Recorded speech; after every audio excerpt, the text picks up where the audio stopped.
And I was really honest with him about his comedy. So the first time he took me to see a show, I was like, it was great. Everybody was laughing, but you're so much smarter than that. He's really selling himself short by talking about these frat boy stories. There's so much more than he's 30.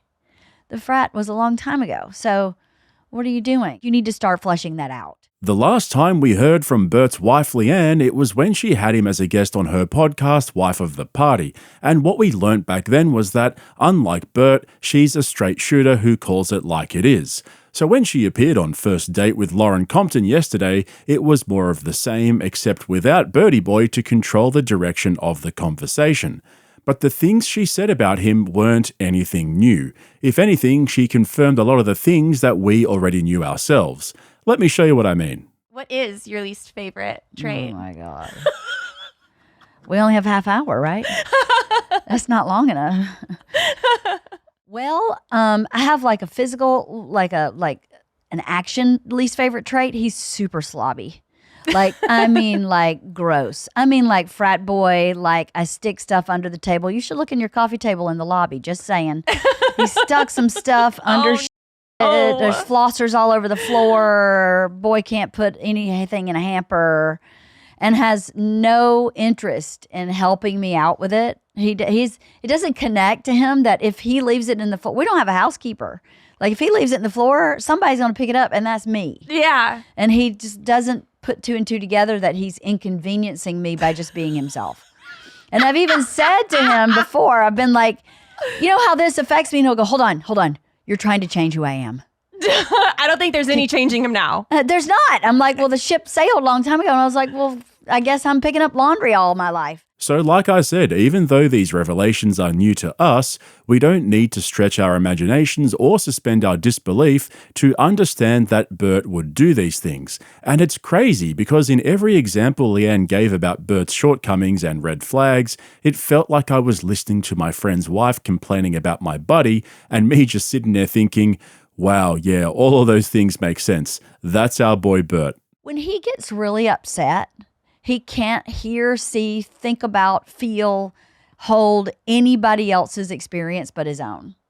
So that's really not my favorite because sometimes I go, I'm having an experience here also. Right. And it may not be as intense as yours, but it's still happening. Yeah. So I'd like to be heard. I always have to wait. I have to wait until he calms down. And sometimes that's like the next day. And then I can go, okay, here's what was going on for me. Wow, I've said this before and I'll say it again. If Bert Kreischer was any more transparent, he'd be a window. So there's a lot to cover in this one because basically the whole episode was LeeAnn talking about Bert, which in itself is kind of weird, but I actually really like LeeAnn. If anything, the biggest takeaway is that he is one lucky guy to have her, and I'm going to explain what I mean exactly towards the end because she goes into a bit of detail as to why she thought his comedy sucked and what she thinks he needs to change. So stick around for the full breakdown, make sure you get on board, hit that subscribe button and join the 110,000 regulars who support this channel. That way you'll get all my videos in your feed and you won't miss out. I'm actually going to show you guys a couple of clips from Kill Tony as well because Bert decided to turn up unannounced with no shirt on and started doing push-ups. Yeah, what's new, right? But to start off with, we're going to take a sneak peek into Bert's bedroom. I know, you never thought you'd hear me say that, hey? But Lauren Compton asked LeeAnn a couple of questions that made me brick up. Well, sorry, I meant made my ears prick up. Thong or granny panties? Granny. Morning bird or night owl? Night owl. Favorite position? Lately? Lately. From behind? Lights on or off? In between? Dimmable. I like that. Dimmable, yep. Botox or wrinkles? Wrinkles. Okay, so she likes it from behind with the lights dimmed. Nothing wrong with that so far.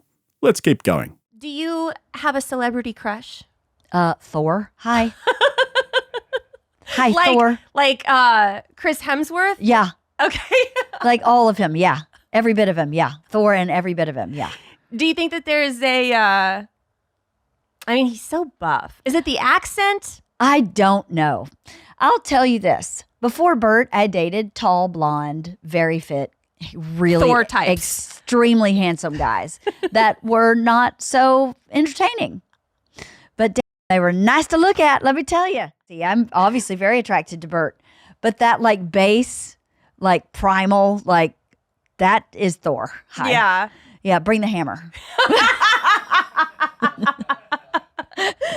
Wow, okay, that changes everything. Let's just lay out the facts here. Bert's wife likes it from behind with the lights dimmed and also fantasizes about buff Aussie guys with hammers. Okay, let me rephrase that. Bert's wife likes it from behind with the lights dimmed so she can fantasize about getting hammered by buff Aussie guys. There you go. That's brutal, man. And I didn't even make it up. She said it. But all jokes aside, Bert and Leanne seem to have a pretty healthy relationship. I remember in the last video I made about the two of them when he went on her podcast, they mentioned how their relationship has improved because they decided to change up a few things. If you haven't heard, the TRT is helping as well. And so Lauren asked Leanne how she's managed to deal with Bert's rising fame, given that when they got together, he was basically a nobody. I mean, he still is, but yeah, whatever. Watch the clip so we can get to Kill Tony. How has it been seeing him upgrade like parallel with your relationship? I'm not sure I understand your question. What do you mean? Like the more popular that he has gotten, how has that affected your relationship? On a trip with a girlfriend, and she said, you know, when we had kids, she and her husband together like 30 years, I don't know. We never stopped dating each other. And that's different than a date. Dating each other is totally different. And I went, I definitely stopped dating Bert. Like we go on date nights and we have dinner and whatever. But that pursuit of the other when dating, and that like, I'm going to get really dressed up. I'm going to plan. I'm going to buy tickets to a concert. I'm going to plan, and we're going to do this before, and we're doing this after, and it's a whole date. We had not done in years. Dating Bert has been the most fabulous thing ever. That's awesome. It's been, can I curse? Yeah. It's been insane. It has like, it was nothing was wrong before this minor shift happened. But ever since that shift, it is the best thing ever. You know, we're about to be empty nesters and we're like, can't keep our hands off each other all of a sudden. Again, we're like having in the car, which we haven't done since before we had kids. We're like all these, I'm calling him and just saying like, hey, how about you get a hotel room? And we just do, I mean, we're at home. Yeah. But I'm like, it's just so much fun. Good on you, Bert. Seriously, you're a lucky dude, and it's awesome to see you taking good care of your wife and not taking her for granted and acting like a 20-year-old frat boy. Jason, you're not gonna get... Oh my God! Oh my God! 31, 2, 3, 4, 5, 6, 7, 8, 9, 26, 27, 28, 29. Oh my God! Oh my God, the machine! Live on Kill Tony. 50 clean, baby. Hell yes. Shout out to Ways to Well. Testosterone's doing good. Yeah. I don't come anymore, but that's cool. Hi. I just want to let you know I was taking a shit, and I ran into your wife.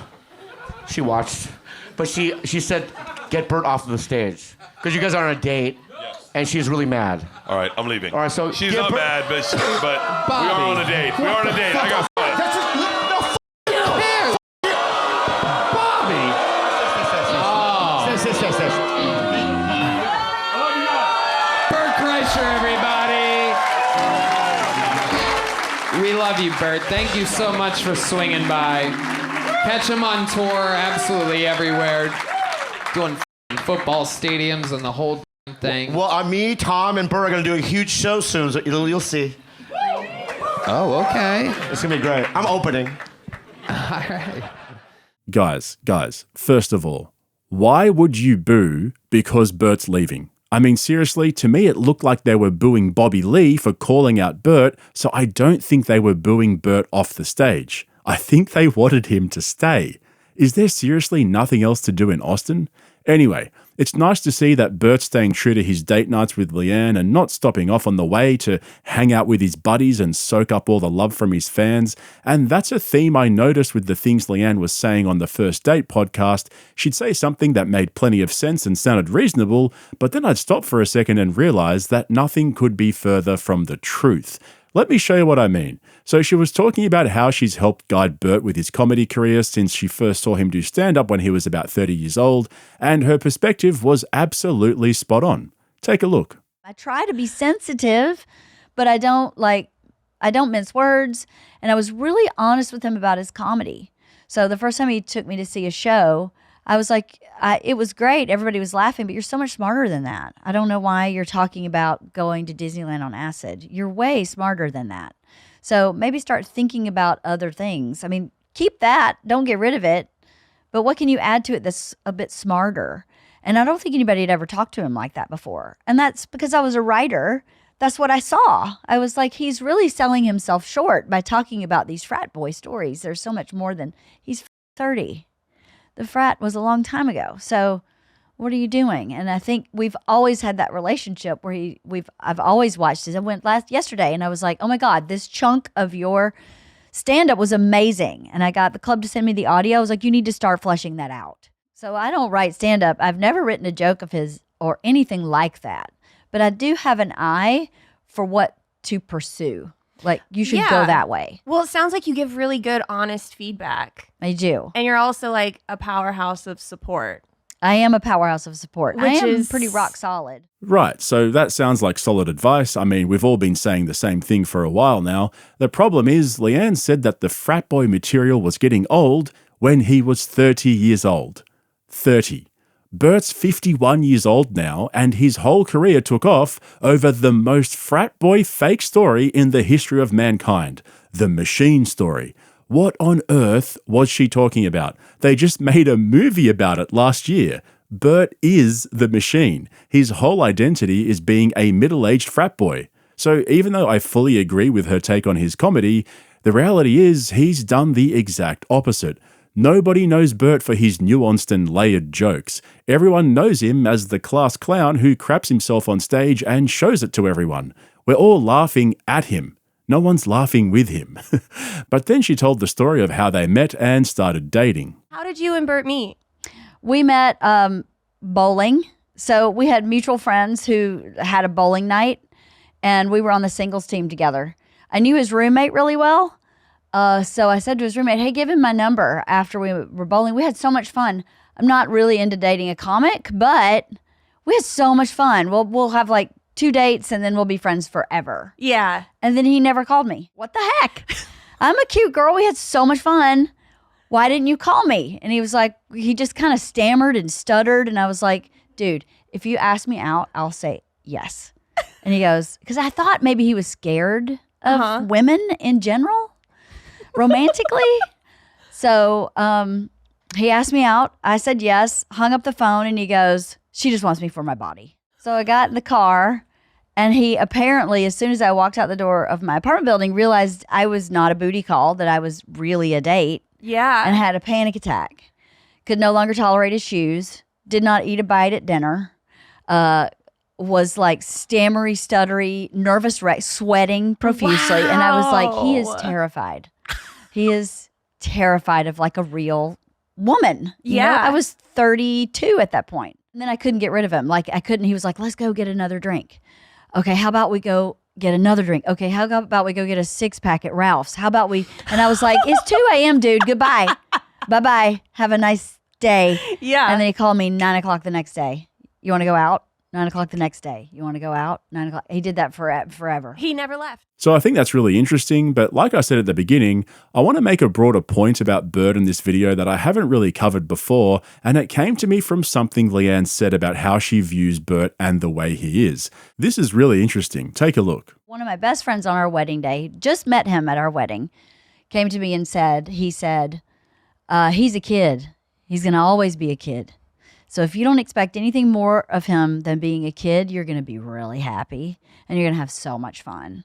The minute you start thinking he needs to grow up, you're going to start having problems. So just keep it in mind. Your marriage will be great as long as you let him stay a kid. And it's probably the best piece of advice I've gotten, because as you have kids and as you have financial problems and as parents get sick, I think back to that and go, I can't expect more of him than he actually is. And to be realistic about your expectations. He always rises above what I expect anyway, especially in hard times. So the adult Bert does show up. It is there. Yeah. But I kind of make plans based on the 9-year-old teenager. Yeah. And then the adult Bert will show up and I'll go, okay, that's good. All right, first of all, Leanne's obviously a cool chick. Bert is so lucky to have her. For all the guys listening to this, I'm sure most of you know how much trash there is out there. Leanne's definitely one of the good ones, so let me be clear about that up front. But here's the thing. Think about everything we know about Bert so far, and if you don't really know much about him, I don't know, maybe you don't follow the channel, maybe you're new here, just go off everything you've heard about him in this video so far. Now, just do one thing. Take away the money. Imagine Bert's character, but without the fame and fortune. It changes everything, right? All of a sudden, instead of him being a quirky party boy comedian, he's just a bum. Now, Leanne's one of the good ones, but honestly, what woman would put up with a broke Bert? And it's something I've noticed about Rogan as well, and even a lot of fake gurus. They promote a certain lifestyle and attitude towards life, but they're completely clouded by the fact that they've got so much money that all of their toxic behavior can be justified as just a quirk, instead of being a cry out for help. Now, take it a step further. Imagine Bert didn't have the money to support all of his impulses. And the impulses don't disappear when you have no money. They're still there. But instead of being able to feed them, you have to resort to crime or whatever it is you need to get that fix. So in all the jokes we make about Bert and how we call him a clown, and the way he himself acts like a clown, crapping his pants and celebrating it, carrying on like an escaped convict at the Super Bowl Vegas, taking his shirt off and doing push-ups whenever he's got an audience, that's borderline psychotic narcissistic behavior, but it's all justified by his fame and fortune. People will say, yeah, well, it's working for him, isn't it? Or my all-time favorite, I love this one, relax, dude, it's just a bit. Don't you get it? The thing is, it's not a bit. This isn't comedy. It's just Bert. That's who he is, and he gets away with it because he doesn't answer to anyone. As long as he brings home 6 figures every month, people will keep calling him an artist. As soon as I showed up, he handed me all money issues entirely. He doesn't want to know anything about money. And I had been running my own money, which I didn't have much, but I mean, that boy couldn't even write a check. He couldn't do anything. So, let alone clean his dishes. No. Let's get to 50. He's been going since early. CJ, this is your fault. No, it stinks in here now. His wife? Fired up. He said 3 a.m. I had an argument with his wife. He lost 50 grand, he said. There you go. Hey, way to go, Bert. Last time we saw you at a Super Bowl, you spent an insane amount of money for tickets where you did not know they were. $120,000. Are we doing that again this year? No way. I learned a very valuable lesson. Yes. Cost me 6 figures. Is that it's not worth it. It's not. Well, there you go. Leanne is supposedly in charge of the money, yet Bert's out there wasting hundreds of thousands of dollars and everyone just laughs about it. So at the end of the day, he's a grown man. He can do what he likes. It's his own money. He's not necessarily breaking any laws or anything. Well, not that I'm aware of. But there's definitely a deeper irony in all of this where you have someone who clearly has a drinking problem promoting their new vodka brand on live television or throwing a tantrum at a bachelor party and it turns into a cool story that his buddies go around telling on podcasts, or even crapping his pants on stage at a comedy show to a standing ovation. Maybe his fans are right. Maybe I just don't get the joke. Anyway, that's my take on Leanne's appearance on First Date with Lauren Compton. I hope you enjoyed it. Let me know what you think in the comments below. And if you haven't subscribed yet, consider jumping on board so you get all my uploads in your feed. That's it from me. I'll catch you in the next one. So this is a rapid fire Oh, God. question. You can give 1-word answers. And we're going to try to do it as fast as we can. Okay. So you have to think off the top of your head. First Okay. thing comes to mind. Okay, caveat. I am in menopause, and that does slow your brain down. So just saying. I may go, No one's going to judge you. Okay.